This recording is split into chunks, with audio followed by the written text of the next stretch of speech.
Hello दोस्तों, नए video में आप सभी का फिर से स्वागत है। और आज का वीडियो बहुत ही महत्वपूर्ण होने वाला है उन सभी एस्पिरेंट के लिए जो कि अपना 2026 का यूपीएससी का प्रीलिम्स देने जा रहा है।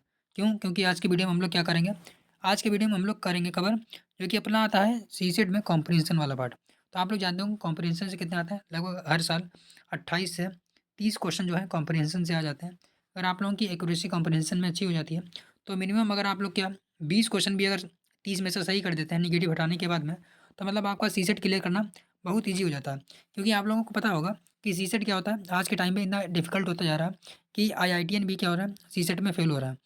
और नॉर्मली अगर जो ह्यूमैनिटी बैकग्राउंड का एस्पिरेंट होता है, तो उसके लिए तो मतलब कि सीसेट निकालना एक मतलब कि एक तरीके से टेढ़ी खीर ही है।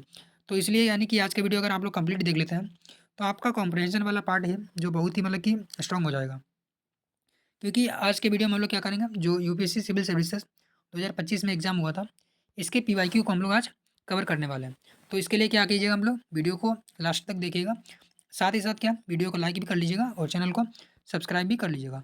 क्योंकि आप लोग जिस वीडियो पे और फिर जिस भी कंटेंट पे अच्छा रिस्पॉन्स देते हैं, उसी को आगे प्रमोट किया जाता है और उसी को आगे के मतलब कि अगले पार्ट भी लाए जाते हैं। तो इसलिए आप लोग क्या कर लीजिएगा कि मेक श्योर कीजिएगा कि वीडियो को लाइक कर लीजिएगा और चैनल को सब्सक्राइब भी कर लीजिएगा। तो चलिए शुरू करते हैं कि आज के कंपैरिज़न को हम लोग आखिर कैसे सॉल्व करने वाले हैं। तो आप लोग देख रहे होंगे, पहले तो हम लोगों के मतलब क्या होते हैं, कंपैरिज़न वाले पार्ट होते हैं, उसके बाद में मैथ और रीज़निंग के भी होते हैं, परंतु आज हम लोग क्या करेंगे, केवल कंपैरिज़न को करेंगे। तो आपके सामने आ रहा होगा पहला क्वेश्चन जो है, परंतु हम लोग क्या करते हैं, इस क्वेश्चन को हल करने से पहले एक रूल हम लोग क्या 5 रूल हैं, एक मतलब हमने क्या बनाया है, 5 रूल बनाए हैं। अगर उन लोगों ने आप लोगों ने उन कंप्लीट 5 रूल को देख लिया, तो आपके पास क्या होगा, जो कंपैरिज़न है उसको सॉल्व करने की एक कहते हैं कि एक स्ट्रेटजी हो जाएगी।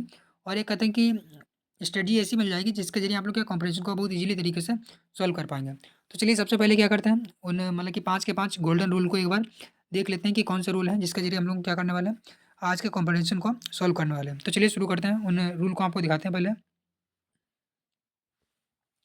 तो आपके सामने आ रहे होंगे जो 5 रूल आएँगे भी एक-एक करके। तो सबसे पहले तो आप लोग हेडिंग देख रहे होंगे, क्या लिखा हुआ है यहाँ पे? मेक श्योर सीसेट, यानी कि अगर आपने इन 5 रूल को अच्छे से देख लिया, तो आपका मतलब सीसेट में जो कंपटीशन वाला पार्ट है, बहुत ही स्ट्रॉन्ग हो जाएगा। तो सबसे पहला हमारा रूल ये क्या कहता है, सबसे पहला रूल आपका ये है कि कुछ भी हो जाए, आपको क्या देना है, उत्तर पूर्णतः गद्यांश पर ही आधारित होने चाहिए। यानी कि आप जितने भी आंसर देंगे, वो पूर्णतः गद्यांश पर आधारित देंगे। और आप कॉम्प्रिहेंशन पढ़ने के बाद में जो भी आंसर देंगे, उसमें हर समय ये ध्यान रखिएगा कि आप क्या कर रहे हैं, कि जो आंसर दे रहे हैं, वो गद्यांश के आधार के ऊपर दे रहे हैं। यानी कि हो सकता है रियल लाइफ में कुछ और होता हो, परंतु जो अगर गद्यांश में बोला गया है कि कुत्ते घास खाते हैं, तो आपको मान के चलना है कि कुत्ते घास खाते हैं। इसी हिसाब से आगे के देख लेते हैं। अगला रूल हमारा कहता है कि निष्कर्ष, जिस क्वेश्चन में पूछा था निष्कर्ष, अगर बहुत सारे क्वेश्चन होते हैं उसमें पूछा जाता है कि सारांश बताइए, किसी में बोलता है निष्कर्ष बताइए, किसी में बोलता है क्या कि पूर्व धारणा बताइए। तो एक-एक करके हम लोग सारे के सारे देखेंगे, आपको किसमें क्या बताना है। तो जैसे कि अगर पहले तो आपको ये याद याद रखना है कि उत्तर पूर्णतः गद्यांश पर आधारित होंगे। दूसरा आपको याद रखना है कि निष्कर्ष का मतलब क्या होता है, गद्यांश क्या कहना चाहता है। तो आप समझ गए होंगे कि जब भी पूछे निष्कर्ष, तो बस आप एक बात ध्यान रख लीजिए कि आखिर गद्यांश क्या कहना चाहता है। उसके बाद में गद्यांश का सारांश, निष्कर्ष का मतलब ये होता है गद्यांश का सारांश क्या है। तो ये तो हो गया हमारा क्या, रूल नंबर 2। तो एक रूल नंबर हमारा पहला क्या हो गया, गद्यांश पर आधारित ही आपको सारे के सारे उत्तर देने हैं। गद्यांश को पढ़ने के बाद में जब आंसर देंगे, तो आपको हर समय ध्यान रहना चाहिए कि गद्यांश में क्या कहा गया। उसके बाद में दूसरा रूल कहेगा कि निष्कर्ष का मतलब होगा गद्यांश आखिर क्यों लिखा गया है, या फिर जो लेखक है वो क्या कहना चाहता है। तो ये हो गया हमारा रूल नंबर 2। चलिए अभी देख लेते हैं रूल नंबर 3। तो रूल नंबर 3 हमारा क्या कहता है कि जितने भी गद्यांश को हम क्या करेंगे, पूर्व धारणा वाले जो क्वेश्चन आते हैं, इसमें क्या करना पड़ेगा हमें। रूल नंबर 3 कहता है, तो रूल नंबर 3 क्या कहता है हमारा, कि जितने भी पूर्व धारणा वाले क्वेश्चन आएँगे, प्रश्नों को देखने में मतलब कि जो पूर्व धारणा वाले प्रश्न हैं, उसमें क्या है, क्या देखना है, गद्यांश क्यों लिखा गया है। यानी कि जितने भी पूर्व धारणा वाले प्रश्न होंगे, उसमें हमें क्या देखना होगा कि गद्यांश क्यों लिखा है, और साथ-साथ क्या गद्यांश के बियॉन्ड भी जाकर के आपको सोचना पड़ सकता है। यानी कि आपको गद्यांश में जो पूर्व धारणा वाले क्वेश्चन होते हैं, उसमें ये ध्यान रखना पड़ेगा कि आखिर मतलब कि इसने गद्यांश क्यों लिखा है, और जो लेखक था, उसके लिखते समय इसके दिमाग में क्या चल रहा था, या फिर उसने मतलब कि क्या थिंकिंग थी, तो इसने ये मतलब की बात लिखी है। तो आप समझ गए होंगे कि पूर्व धारणा वाले प्रश्नों में क्या करना है। तो हो सकता है अभी आपको थोड़ा-सा रूल मतलब कि सही से ना समझ में आ रहा हो, जब हम लोग क्वेश्चन को सॉल्व करेंगे, तो आप अच्छे से इसको समझ पाएँगे। उसके बाद में अगला आता है हमारा को रूल नंबर 4। इसमें बताया गया है एक्सट्रीम वाले जो वर्ड होते हैं, और जो एक्सट्रीम वाले वर्ड होते हैं उसमें क्या करना है, आपको विकल्प को हटा देना है, यानी कि जितने भी एक्सट्रीम वर्ड वाले जो मतलब कि विकल्प हों उनको हटा दीजिएगा बिना किसी झिझक के। बस आप लोग ध्यान रखिएगा 99% तो चांस होता है कि वो गलत ही होगा। हो सकता है 1 या 2% हो, वहाँ पे अपना आप लोग क्या करिएगा, थोड़ा-सा सेंस लगाइएगा कि वो सही है या फिर गलत है। उसके बाद में हमारा लास्ट और 5वां रूल आता है, सबसे गोल्डन रूल है, इसको मैं क्या कहता हूँ, गोल्डन रूल कहूँगा। अगर आपने ये सीख लिया तो आपके सारे के सारे गद्यांश हर हाल में सही होंगे।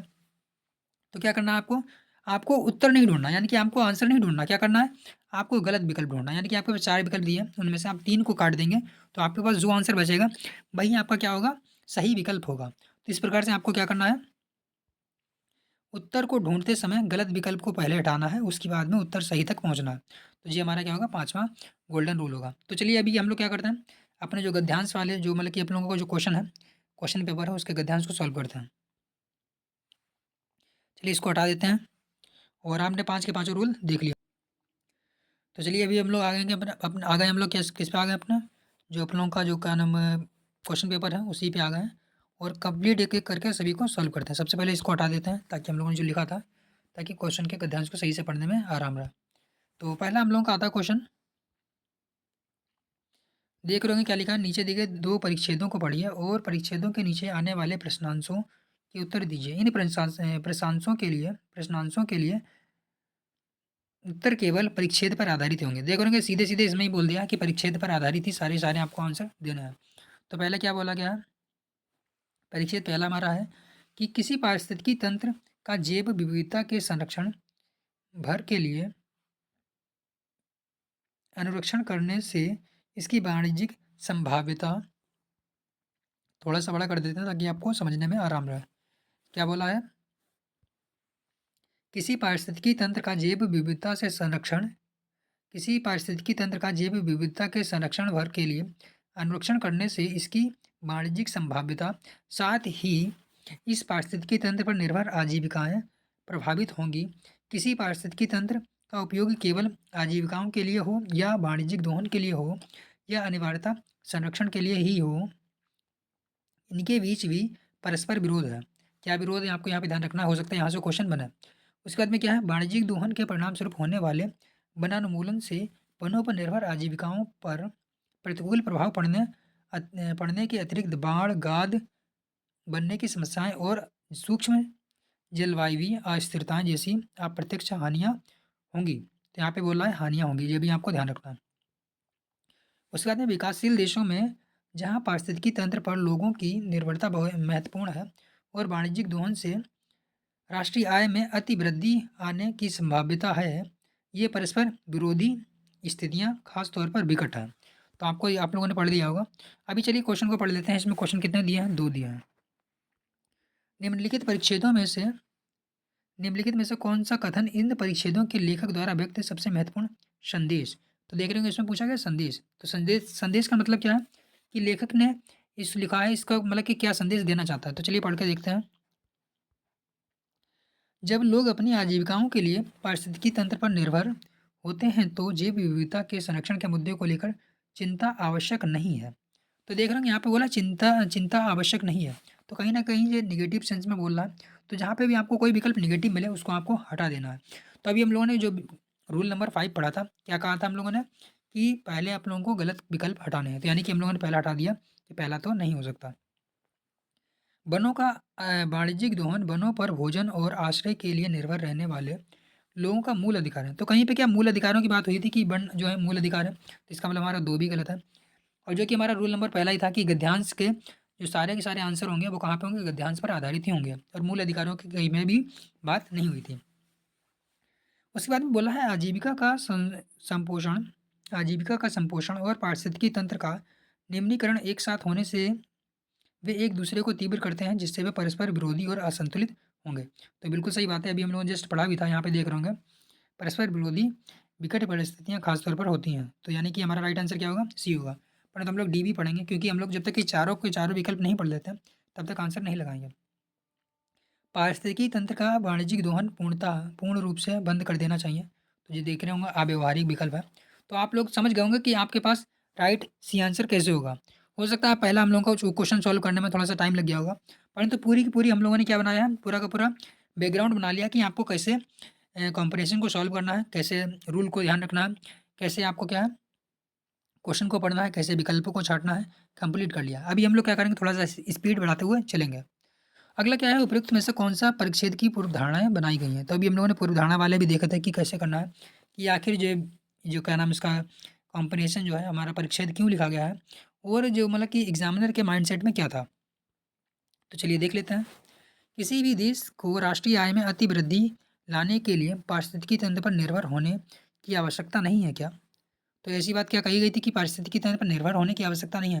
यहाँ पर जस्ट हम लोगों ने अभी पढ़ा था कि एक दूसरे पर निर्भर है और परस्पर विरोधी स्थितियाँ बन जाती हैं अगर एक दूसरे को मतलब कि अ, बुरा तरीके से मतलब कि प्रभावित करता है। तो इसका मतलब कि हमारा पहला वाला तो बिल्कुल गलत हो जाता है और कहीं न कहीं नेगेटिव सेंस भी ये बता रहा है। उसके बाद में दूसरा बोल रहा है संसाधनों से समृद्ध देशों को अपर्याप्त संसाधन वाले देशों के साथ अपने संसाधन बाँटने चाहिए। अब देख रहे हो सीधे-सीधे अव्यवहारिक बात बोल रहा है। कहीं पे भी ऐसी बात नहीं कही गई थी कि एक देश दूसरे देश को अपने संसाधन बाँट दे। तो इसका मतलब हमारा दूसरा वाला भी गलत हो जाता है। तो राइट आंसर क्या होगा हमारा? डी होगा।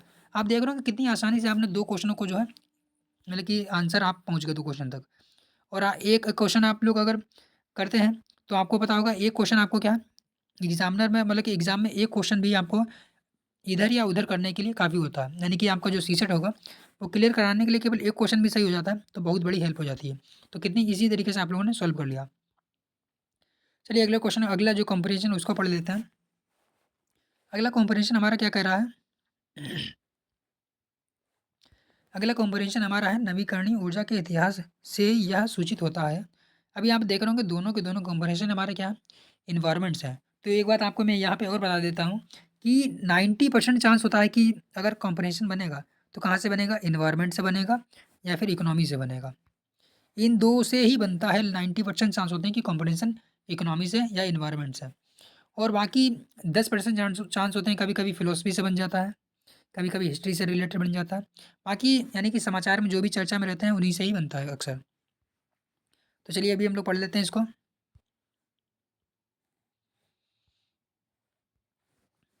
इसको साफ कर देते हैं और फिर पढ़ते हैं अभी। तो इसमें क्या कहा गया है? 1 मिनट फिर से आ गया।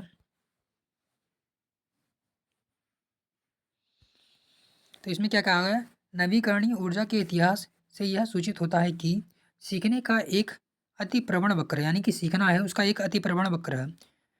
अर्थात जितना अधिक उत्पादन होता है बड़े पैमाने की किफ़ायतों और कार्यकलापों से सीखने के फलस्वरूप उचित लागत उतनी तेज़ी से गिरती है। कहने का तात्पर्य यह है कि शुरुआत में तो आपको लागत अधिक लगेगी परंतु आप जैसे-जैसे सीखते जाएँगे आपकी लागत कम होती जाएगी। बिल्कुल सही बात है।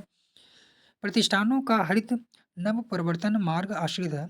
कोई प्रतिष्ठान इसे जितना अधिक करता है उसका भविष्य में करने की संभावना उतनी ही अधिक होती जाती है। इसका सबसे प्रबल साक्ष्य है सौर ऊर्जा की कीमतों में भारी गिरावट।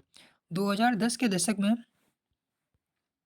क्या बोला गया पूर्वानुमानों को बारंबार झुठलाते हुए लगभग 90% सस्ती हुई है। यानी कि जो कि पूर्वानुमान थे कि जो सौर ऊर्जा होगी महंगी रहेगी परंतु जो हमारे अनुमान थे उससे भी 90% सस्ती मिली हमें। तो अभी हम लोगों ने जैसे पढ़ा कि अगर आप लोगों की शुरू में ही उस पे अच्छा सा काम कर लेते हैं अच्छा खासा काम कर लेते हैं तो यानी कि आप अपने आप को नवीकरण करते रहते हैं, तो आपकी क्या होती है लागत कम होती जाती है। तो यही बोल रहा है कि 90% सस्ती मिली जितना हमने अनुमान लगाया था उससे भी 90% सस्ती मिली है।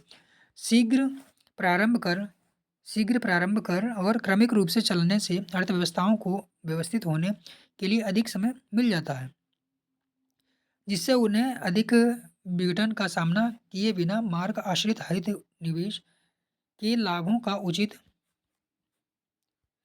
अवसर मिलता है। विलंब से किया जाने वाला अधिक अव्यवस्थित अंतरण और ज़्यादा महँगा पड़ सकता है। यानी कि आपको जितने जल्दी हो सके उतना जल्दी आपको निवेश करना चाहिए या फिर जो भी काम है उसको करना चाहिए। तो क्या बोला है चलिए पढ़ लेते हैं इसको। इधर इंग्लिश वाला है, अगर मैं आप लोग कहेंगे तो मैं इसका क्या है पीडीएफ टेलीग्राम पे सेंड कर दूँगा। तो इसमें क्या है निम्नलिखित में से कौन-सा कथन परिच्छेद के केंद्रीय विचार का मतलब सेंट्रल जो भी हमारा आइडिया है उसके बारे में पूछा गया है, सर्वोत्तम रूप से प्रतिबिंबित करता है। तो क्या करता है चलिए चारों को चारों पढ़ लेते हैं। हरित समृद्धि की ओर अंतरण होने के लिए बड़े पैमाने पर किफ़ायतें आवश्यक हैं। तो क्या मतलब कि ऐसा कुछ हो सकता है? वैसे अभी कुछ कन्फर्म नहीं हो रहा, चलिए आगे पढ़ लेते हैं कि हरित निवेश के लिए अंतरण होने के लिए बड़े पैमाने पे किफ़ायतें आवश्यक हैं, यानी किफ़ायतों का मतलब तो कुछ डायरेक्ट सेंस नहीं बन रहा। आधुनिक प्रौद्योगिकी प्रगति मार्ग आश्रित नव परिवर्तन के साथ गहन रूप से संबंधित है। तो आधुनिक प्रौद्योगिकी और नव परिवर्तन के साथ गहन रूप से संबंध है, ये भी बात तो सही है। परंतु एक तरीके से हमारा क्या है, जो एक तरीके से केंद्रीय विचार नहीं है। तो चलिए अभी पढ़ लेते हैं पूरा, और भी आ गया। बृहत अर्थव्यवस्थाओं वाले देश हरित प्रौद्योगिकी को अपनाने के लिए बेहतर स्थिति में है। तो यहाँ पे ये तो बात नहीं हुई थी कि बृहत अर्थव्यवस्था वाले या निम्न अर्थव्यवस्था वाले, यानी कि हम सी वाले को तो काट सकते हैं। अभी हमारे पास डी वाला बचा हुआ है, और डी वाले में क्या पूछा गया है? हरित प्रौद्योगिकी विकास के मामले में उचित समय चयन निर्धारण में महत्वपूर्ण भूमिका निभाता है।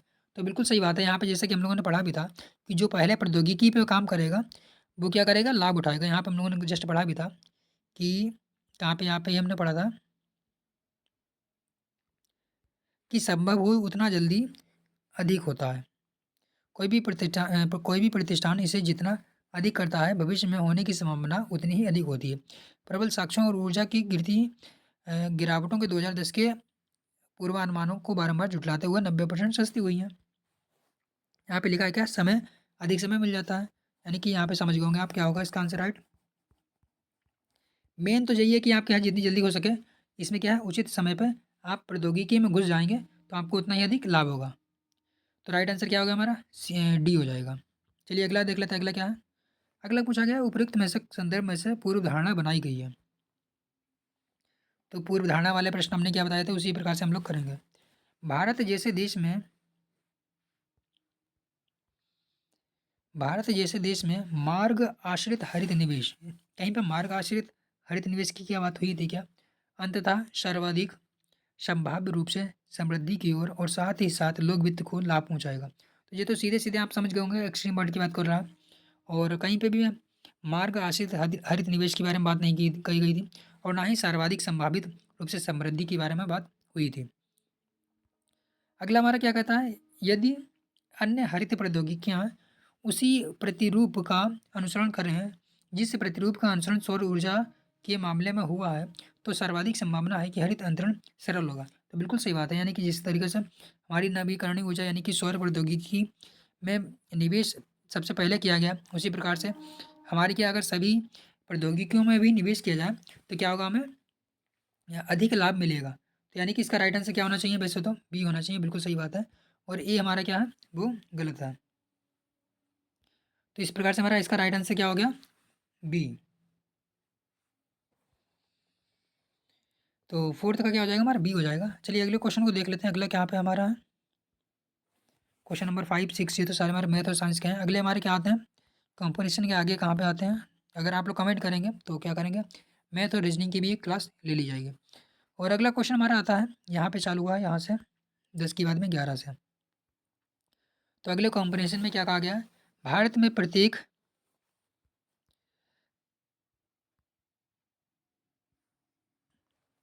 भारत में प्रत्येक राज्य तापन के प्रभाव को लेकर के सुभिन्न चुनौतियों का सामना चुनौतियों के समूह का सामना कर रहा है, यानी कि हर एक राज्य अलग अलग चुनौतियों का सामना कर रहा है। किंतु उत्सर्जन को कम करने के लिए प्रत्येक राज्य के पास अपने अपने सुयोग्य है, जो उसके अपने प्राकृतिक संसाधनों पर निर्भर है। उदाहरण के लिए तटवर्ती राज्यों को अपने तटों को समुद्र स्तर में बढ़ोतरी से सुरक्षित करने हेतु कार्रवाई करने की आवश्यकता होती है। बिल्कुल सही बात है, यानी कि जो तटवर्ती राज्य हैं उनके लिए क्या है, अपने तटों को सुरक्षित करने के लिए आवश्यकता होती है। अपेक्षाकृत सूखे जिलों के परिवर्ती मानसून वर्षा के लिए तैयार करने के लिए आवश्यक होते हैं, यानी कि जहाँ पे सूखा पड़ता है वहाँ पे मानसून के लिए तैयार होना पड़ता है। हिमालयी क्षेत्रों की अपनी अनन्य चुनौतियाँ हैं, ये सही, बिल्कुल सही बात है। और प्रायद्वीपीय भारत और अपतटीय क्षेत्रों की चुनौतियाँ भागों में पवन शक्ति को काम में लाने के लिए बड़े सुयोग्य उपलब्ध हैं, ठीक है।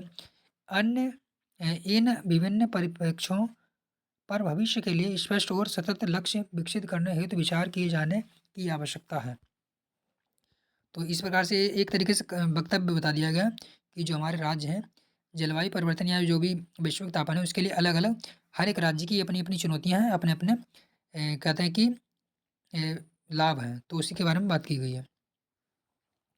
तो इसमें क्या पूछा गया है, निम्नलिखित में से कौन सा कथन इस परिच्छेद के लेखक द्वारा व्यक्त सर्वाधिक सर्वाधिक होना चाहिए, तर्कसंगत होना चाहिए, विवेकपूर्ण होना चाहिए और व्यवहारिक संदेश को सर्वोत्तम रूप से प्रतिबिंबित करता है। तो कौन सा करता है देखते हैं, चलिए। जलवायु परिवर्तन का सामना जलवायु परिवर्तन का सामना या फिर प्रबंधन प्रबंध करने के लिए नवीकरणीय नवीकरण करना और अनुकूलन कार्य नीति अपनाना अनिवार्य रूप से प्रत्येक राज्य का उत्तरदायित्व है। तो यहाँ पे जलवायु परिवर्तन की बात हुई थी कि जलवायु परिवर्तन का सामना करना या प्रबंधन करने के लिए न्यूनीकरण करने के लिए अनुकूलन कार्य नीतियाँ अपनाना अनिवार्य रूप से प्रत्येक राज्य का अपना उत्तरदायित्व है। चलिए आगे पढ़ लेते हैं, कहीं ना कहीं तो कनेक्ट कर रहा है पर डायरेक्टली नहीं कर रहा है। यहाँ पे जलवायु परिवर्तन की बात ना होकर के राज्य के तापन की बात हुई थी। तो देख लेते हैं जलवायु परिवर्तन में क्या है। जलवायु परिवर्तन एक कंप्लीट मतलब कि फिनोमिना है और वैश्विक तापन एक अलग चीज़ है। वैश्विक तापन का मतलब कि जलवायु परिवर्तन का एक प्रभाव है वैश्विक तापन। और अगला पढ़ लेते हैं, चलिए। भारत इतना विविधतापूर्ण है कि इसके लिए जलवायु परिवर्तन का सामना या प्रबंधन करने के लिए कोई प्रभावकारी कार्यनीति या कार्यक्रम कार्यान्वित करना कठिन है। तो ये तो हमारा डायरेक्टली गलत हो जाता है, निगेटिव सेंस में बोल रहा है। जलवायु कार्रवाई योजना कार्यान्वयन करना और निवल शून्य उत्सर्जन सुनिश्चित करना मूलतः केंद्र सरकार का उत्तरदायित्व है। तो ये भी केंद्र मतलब कि ये भी एक तरीके से निगेटिव ही बोल रहा है कि राज्यों में प्रॉब्लम है तो केवल केंद्र ही करेगा, ऐसा नहीं है। केंद्र और राज्य दोनों मिलकर भी कर सकते हैं क्योंकि कोऑपरेटिव फेडरलिज्म होता है। और अगला क्या बोला, भारत के लिए राज्य क्षेत्र स्तर पर जलवायु परिवर्तन के लिए न्यूनीकरण और अनुकूलन के लिए प्रभावी कार्यनीति प्रतिपादित करने की आवश्यकता है। तो बिल्कुल सही बात है, यानी कि राज्य स्तर पर क्या जलवायु परिवर्तन को न्यूनीकरण करने के लिए आवश्यक अनुकूलन को प्रभावी कार्यनीति के प्रतिपादित करने की आवश्यकता है। वैसे तो हमारा ए और डी में से आप कंफ्यूज हो सकते हैं। एक बार ए वाले को फिर से पढ़ लेते हैं। जलवायु परिवर्तन का सामना करना या प्रबंधन करने के लिए न्यूनीकरण करना और अनुकूलन कार्यनीतियों का अपनाना अनिवार्य रूप से, देख लेंगे अनिवार्य रूप से प्रत्येक राज्य का, यानी कि अनिवार्य रूप से केवल राज्य ही करेगा क्या, तो यानी कि आप ए वाले को भी हम काट सकते हैं। तो यही है, आपको शब्दों पे थोड़ा सा ध्यान रखना पड़ेगा कि कौन सा शब्द क्या कर रहा है और इस तरीके से आप धीरे धीरे कहते हैं कि विकल्पों को हटाते हुए आंसर राइट आंसर तक पहुंच पाएंगे। तो इस प्रकार से हमारा जो कि 5वां क्वेश्चन है, यानी कि 5वां ही था शायद, नहीं 11वां है, ओवरऑल 5वां है परंतु इसमें क्या है 11वां है। तो इसमें क्या हो जाएगा हमारा डी हो जाएगा। अगला देख लेते हैं। अगला है इस परिच्छेद के संदर्भ में यहाँ पे पूछा गया पूर्व धारणा बनाई गई, यानी कि पूर्व धारणा क्या होगी। हरित ऊर्जा उत्पादन को जलवायु परिवर्तन न्यूनीकरण और अनुकूलन कार्य नीतियों के साथ संबंधित किया जाना चाहिए। यानी कि हरित ऊर्जा उत्पादन को जलवायु परिवर्तन के साथ न्यूनीकरण और अनुकूलन ऊर्जा नीतियों के साथ संबद्ध या संगठित किया जा सकता है। ऐसा कुछ बात हुई क्या। जलवायु परिवर्तन के प्रभावी तटवर्ती और पर्वतीय क्षेत्रों से कहीं अधिक गंभीर है। तो ये तो सीधे सीधे आप समझ गए कि गलत है कि जलवायु परिवर्तन के जो तटवर्ती और पर्वतीय क्षेत्र हैं वो कहीं अधिक के प्रभाव जो है तटवर्ती और पर्वतीय क्षेत्रों में कहीं अधिक गंभीर है। तो ऐसा नहीं केवल जलवायु परिवर्तन केवल तटवर्ती और पर्वतीय क्षेत्रों पर ही है। जलवायु परिवर्तन के प्रभाव तो उत्तर भारत में भी पड़ेंगे, मध्य भारत में भी पड़ेंगे, तो हर जगह पड़ेंगे। तो इसका मतलब हमारा दूसरा वाला तो डायरेक्टली गलत हो जाता है, परंतु एक बार फिर से हम लोग ए वाले को फिर से पढ़ लेते हैं कि ए वाला सही है या फिर गलत है। हरित ऊर्जा उत्पादन को जलवायु परिवर्तन न्यूनीकरण और अनुकूलन कार्य नीतियों के साथ संबद्ध या फिर संगठित किया जा सकता है। तो कहीं पे भी वैसे इस बारे में कहीं सेंस नहीं लिया गया कि हमारी जो जलवायु परिवर्तन है और जो उसका न्यूनीकरण के लिए जो कार्याँ हैं मतलब कार्य नीतियाँ हैं उनको आपस में अंतर संबंध कर देना चाहिए। यानी कि जो हरित ऊर्जा उत्पादन की जो प्रणाली है और जो जलवायु परिवर्तन के न्यूनीकरण की जो प्रणाली है उनको आपस में इंटरकनेक्ट कर दिया जाए। तो यानी कि ये भी हमारा कहीं ना कहीं गलत हो जाता है। तो इस प्रकार से यानी कि 12 का राइट आंसर क्या होगा हमारा डी, ना तो एक सही हो रहा है ना ही दो सही हो रहा है। तो हो सकता है आपको अभी थोड़ा सा कॉमन सेंस या फिर थोड़ा सा समझने में प्रॉब्लम हो रही हो। अगर आप धीरे धीरे जितने क्वेश्चन को सॉल्व करते जाएंगे, जितनी क्लासेस को लेते जाएंगे, आपको अच्छे से समझ में आने लगेगा कि कौन सा आंसर क्यों हो रहा है। और अगर आप 5 के 5 जो रूल बताए गए थे उनको हर समय दिमाग में रखेंगे क्वेश्चन को सॉल्व करते समय, तो आप इजीली आंसर तक पहुंच जाएंगे। चलिए अगले क्वेश्चन को सॉल्व कर लेते हैं। अगला क्वेश्चन हमारा क्या आता है? अगला हमारा आता है क्या, फिर से कंपोजिशन वाला पार्ट आता है। इस बार हमारा क्या क्वेश्चन नंबर 14 आया है और इसमें क्या कंपोजिशन दिया गया है 13 और 14। 13 और 14 के लिए कंपोजिशन क्या हमारा है, इसमें बोला गया यदि सामाजिक असमानता, एक सेकंड जस्ट,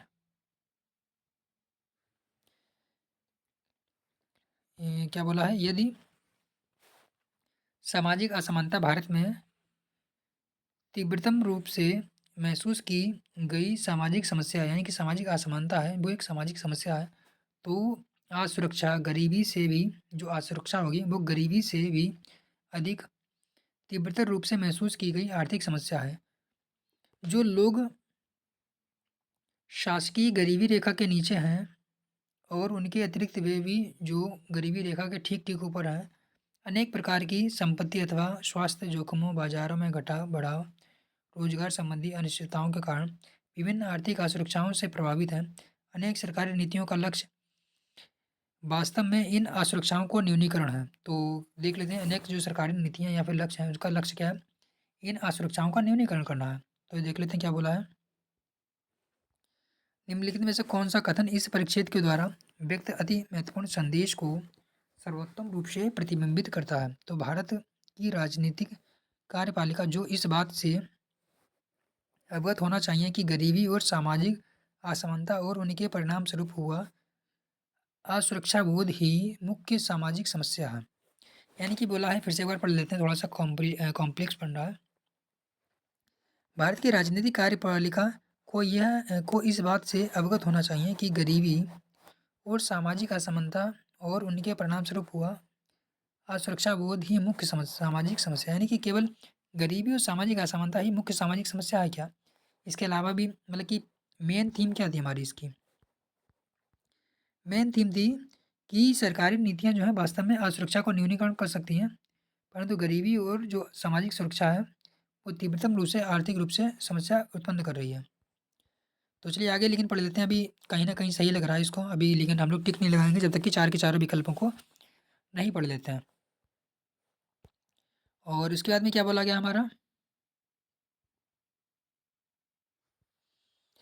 भारत में गरीबी ही सामाजिक असमानताओं और सुरक्षाओं का प्राथमिक कारण है। तो गरीबी ही नहीं है, गरीबी के अलावा भी बहुत सारी प्रॉब्लम है, जैसे कि अशिक्षा हो गया या फिर कहते हैं कि इनइक्वलिटी हो गया, तो बहुत सारी हो जाती हैं। तो बी वाला तो हमारा गलत हो जाता है। गरीबी और सामाजिक असमानता इतनी पेचीदगी से जुड़ी हुई हैं कि भारत के लिए अनियंत्रित संकट उत्पन्न करती है। जो भी हमारा निगेटिव सेंस में है, यानी कि सी वाला गलत हो जाता है। कभी भी आपको इस तरीके से निगेटिव मिले विकल्प, आप तुरंत काट दीजिए बिना किसी झिझक के। अगला चलिए पढ़ लेते हैं। असुरक्षा गरीबी से भी बढ़कर एक मुख्य आर्थिक मुद्दा है जिसका सरकारी नीतियों द्वारा अवश्य निराकरण किया जाना चाहिए। तो अब देख रहे हो संदेश, यानी कि वैसे विकल्प हमारा ए वाला भी सही है, डी वाला भी सही है, परंतु अगर यहाँ पे पूछा गया संदेश, तो संदेश क्या हो सकता है हमारा? क्या संदेश हमारा ये होगा? संदेश ये तो हमारा संदेश नहीं बन रहा, ये तो हमारा एक वक्तव्य बन रहा है जो कि जो कंपटीशन है उसमें कहा गया है। फाइनली संदेश तो यही है कि असुरक्षा गरीबी से भी बढ़कर वह मुख्य आर्थिक मुद्दा है जिसे सरकारी नीतियों द्वारा निराकरण किया जाना चाहिए। तो बिल्कुल सही बात है, यानी कि हमारा राइट आंसर क्या होगा, डी हो जाएगा, ना कि ए होगा। 14वें में भी क्या बोला गया है, पूरी धारणा आपको बताई गई है, पूछी गई है। गरीबी रेखा से ऊपर के लोगों की भी आर्थिक असुरक्षाएं के बारे में चिंताग्रस्त होने की प्रवृत्ति होती है। तो बिल्कुल सही बात है, यानी कि जो गरीबी रेखा के ऊपर होता है उसमें भी कहीं ना कहीं उसके बाद लेकिन चिंता होती है। यहाँ पे भी लिखा था टिक टिक, जो गरीबी रेखा के ऊपर है उसको भी अनेक प्रकार की असमानताएं या फिर चिंताएं होती हैं। तो यानी कि ये तो हमारा सही लग रहा है। उसके बाद गरीबी के उन्मूलन के परिणाम स्वरूप देश में सामाजिक असमानता शांति, यानी कि गरीबी के उन्मूलन के परिणाम स्वरूप देश में सामाजिक समानता और शांति हो सकती है। तो केवल गरीबी उन्मूलन से क्या सामाजिक समानता और अशांति मतलब कि शांति हो जाएगी? तो केवल गरीबी उन्मूलन से नहीं होगा, और भी बहुत सारे फैक्टर होते हैं। तो यानी कि केवल ए इसका राइट आंसर होना चाहिए। और मैं आपको ये बता देता हूँ कि यूपीएससी होती है अपनी ऑफिशियल आंसर की क्या करती है, बाद में अपलोड करती है। तो जहाँ तक कि मतलब कि संभव हो रहा है, सारे के सारे आंसर जो हैं मतलब कि विभिन्न कोचिंग वाली आंसर की है, उनसे मिलाने के बाद में जो भी मतलब कि मोस्ट प्रोबेबल आंसर बन रहा है उसको बताया जा रहा है। अगर आपको कभी लग रहा है कि आंसर ये नहीं होना चाहिए, बी होना चाहिए, या फिर बी नहीं होना चाहिए, सी होना चाहिए, या फिर डी होना चाहिए, तो उसको आप लोग क्या कीजिएगा, कमेंट बॉक्स में बता दीजिएगा, उसको दोबारा से रीचेक कर लिया जाएगा। तो जहाँ तक कि संभव हो रहा है, आपको सारे के सारे जो विकल्प हैं वो सही आंसर बताए जा रहा है। चलिए अगला देख लेते हैं। अगला हमारा क्या आता है, क्वेश्चन नंबर, ये तो मैथ और रीजनिंग के चल रहा है। अगला क्वेश्चन आया कॉम्प्रिहेंशन नंबर हमारा 21 में पे। इसमें क्या बोला गया है, स्वतंत्र भारत में कृषि के क्षेत्र, स्वतंत्र भारत में कृषि क्षेत्र की निराशाजनक वास्तविकताओं में से एक यह रही है कि इसमें कभी भी उच्च समृद्धि की स्थिति नहीं आई, जैसे कि गैर कृषि अर्थव्यवस्था में हुआ है। कृषि के लिए उच्चतम दशकीय समृद्धि दर जो है 1980 के दशक में मात्र 3.5 रही थी। यद्यपि 1980 के दशक के दौरान देश की समृद्धि में एक उछाल आया, यद्यपि उसके उपरांत कृषि समृद्धि में अपेक्षाकृत गतिरोध भी बना रहा। यहाँ गैर कृषि समृद्धि के जो 1990 से 2000 के दशकों में लगातार बढ़ती रही है, ठीक विपरीत सुस्पष्ट विषमता दिखाई देती है। यानी कि जो गैर कृषि है वो बढ़ रही है, पर कृषि है उसमें थोड़ा सा कमी आई है। तो इसमें क्वेश्चन क्या पूछा गया, निम्नलिखित परिच्छेदों में से सर्वोत्तम रूप से प्रतिबिंबित करता है क्या, उपनिगमन। उपनिगमन का मतलब एक तरीके से कहीं ना कहीं संदेश के बारे में ही बात कर लेता है, परंतु वो कोरेलरी के बारे में बात होती है।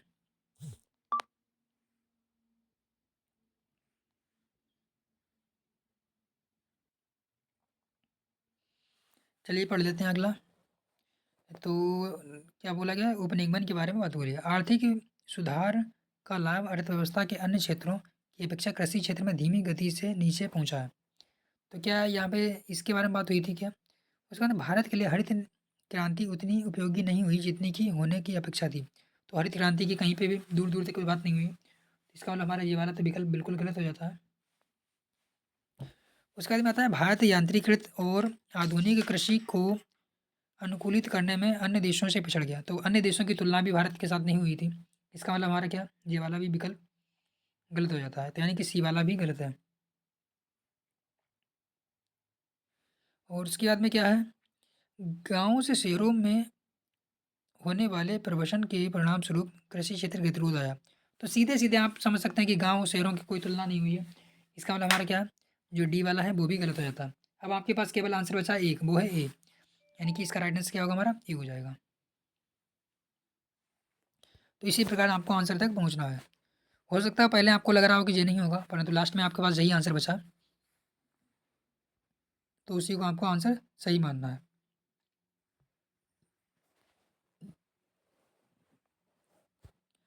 इसमें पूछा गया है निम्नलिखित में से कौन सी पूर्व धारणा बनाई गई है। भारत में कृषि और गैर कृषि अर्थव्यवस्थाओं के बीच बढ़ते हुए अंतर को निम्नलिखित में से कौन या किन से द्वारा रोकथाम किया जा सकता है। बड़े पैमाने पर वाणिज्यिक फसलों की कृषि और लाभप्रद निगम निगम कृषि यानी कि कॉर्पोरेट फार्मिंग को अनुकूलित करना। कहीं कॉर्पोरेट फार्मिंग की क्या कहीं पे बात हुई है? तो सीधे सीधे आप समझ गए होंगे 22 में हमारा गलत हो जाता है। और हम लोगों ने पहले ही बात की थी कि सारे के सारे आंसर कहाँ पे देंगे, कॉम्प्रिहेंशन बेस्ड देंगे। वेद कौन सा, सभी फसलों के लिए निःशुल्क बीमा। तो क्या बीमा की कहीं पे बात हुई? तो बिल्कुल गलत बात हो जाती है हमारी। तो निःशुल्क बीमा की बात नहीं हुई। आगे आप पढ़ें बिना तब भी आपके पास आंसर मिल गया है, डी होगा इसका राइट आंसर। फिर भी आगे पूरा पढ़ लेते हैं। निःशुल्क बीमा उपलब्ध कराना चाहिए। बीजों, उर्वरकों, बिजली और कृषि मशीनों में विकसित देशों के समान क्या भारत इतनी सब्सिडी भी दे सकता है क्या? तो सीधे सीधे से आप व्यवहारिक है। राइट आंसर क्या होगा हमारा, डी हो जाएगा। ना तो एक ना तो दो। चलिए अगला पढ़ लेते हैं। अगला क्या बोला है, हमारे देश में हथकरघों को परंपराओं का सातत्य सुनिश्चित करने वाली संस्कृति को समीकृत किया जाता है। यह विचार लोक नीति निर्माण का भाग बन गया है और राज्य को इस क्षेत्र को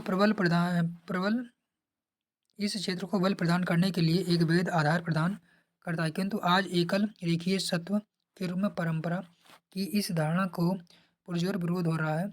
संस्कृति परंपरा को एक खास तरीके से परिभाषित करने में प्रभावी आख्यानों को इस रूप में देखा जा रहा है कि इनसे बड़े वर्गों की पहचान और इतिहास निर्मित हुए हैं, कम की गई और कभी-कभी बलात् दबाई गई पहचानें इतिहास में अपने उचित स्थानों के लिए संघर्ष कर रही हैं।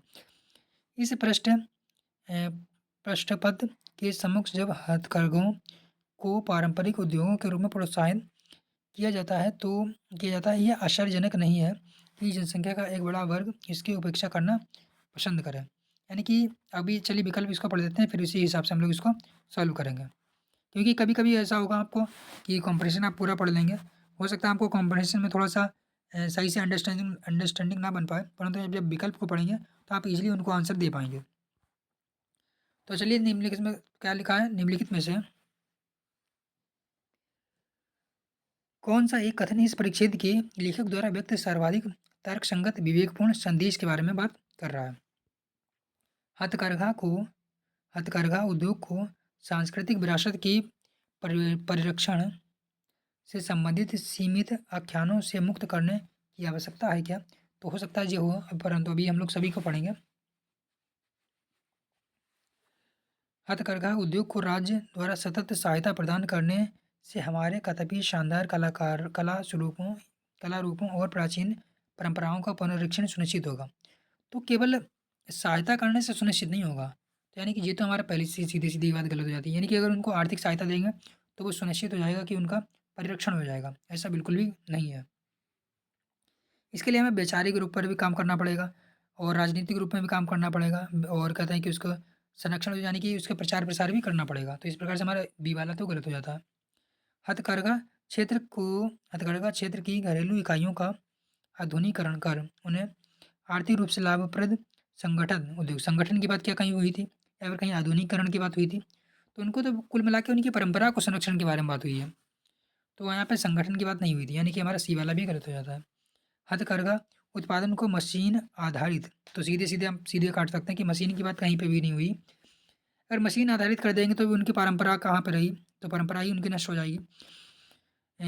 बदल देना चाहिए आवश्यक है ताकि लोकप्रिय बने, गलत हो जाता है हमारा। राइट आंसर हमारा क्या होगा? एक ए ही होगा, यानी कि हथकरघा उद्योग को सांस्कृतिक विरासत है ना उनकी, तो मशीन कहाँ से लाएँगे? विरासत के परिरक्षण से संबंधित सीमित आख्यानों से मुक्त करने की आवश्यकता है, यानी ये इसका आंसर हो जाएगा। अभी पढ़ लेते हैं इसको। उपरोक्त परिच्छेदों के संदर्भ में निम्नलिखित पूर्व धारणा बनाई गई। तो पूर्व धारणा क्या बनाई गई है? हथकरघा के क्षेत्र में राज्य को किसी भी रूप में अंतर्ग्रस्त होने की कोई आवश्यकता नहीं है क्या? तो क्या राज्य को इसमें मतलब कि हस्तक्षेप करने की आवश्यकता नहीं है क्या? तो बिल्कुल हस्तक्षेप करने की आवश्यकता है। ये तो हमारा ऐसे ही गलत हो जाता है। तेजी से बदलते हुए आधुनिक विश्व में हथकरघा उत्पादन अब पसंदीदा और आकर्षक नहीं रहे। तो बिल्कुल गलत बात है। ऐसा कुछ मतलब कि अजम्पशन नहीं ले सकते हैं कि अब आकर्षक नहीं रहा है, या हो सकता है कि उसके लिए अभी मतलब कि क्या हो जाता है कि ये अभी व्यवहारिक नहीं हो पाता उतना, परंतु ऐसा नहीं कि उसके पसंद नहीं कर रहा। तो यानी कि हमारा क्या हो जाएगा? आंसर डी हो जाएगा। तो इस प्रकार से आप समझ गए होंगे कि काफ़ी अच्छा खासा कि आपको किस प्रकार से कंपैरिज़न को सॉल्व करना है। तो आज हम लोगों ने क्या किया, लगभग आधे को जो कंपैरिज़न है उनको सॉल्व किया है। बाकी आप लोग क्या बताइएगा कैसे आपको समझ में आया? बाकी अगर आपका कोई सुझाव है वो आप लोग कमेंट बॉक्स में बता सकते हैं। अगली क्लास हम लोग क्या करेंगे, उतनी जल्दी ले आएँगे जितनी जल्दी आप लोग क्या करेंगे, उसको अच्छे से सपोर्ट करेंगे। बाकी आप लोग क्या है कमेंट बॉक्स बता सकते हैं कि आने वाली क्लास जो है आपको कब मिल जाएगी, मतलब कि आपको कब तक चाहिए। उसी हिसाब से उतनी जल्दी क्लास अरेंज कर दी जाएगी। तो चलिए मिलते हैं बाकी नेक्स्ट वीडियो में। बाकी आप लोग कर लीजिएगा, वीडियो को लाइक कर लीजिएगा और चैनल को सब्सक्राइब भी कर लीजिएगा।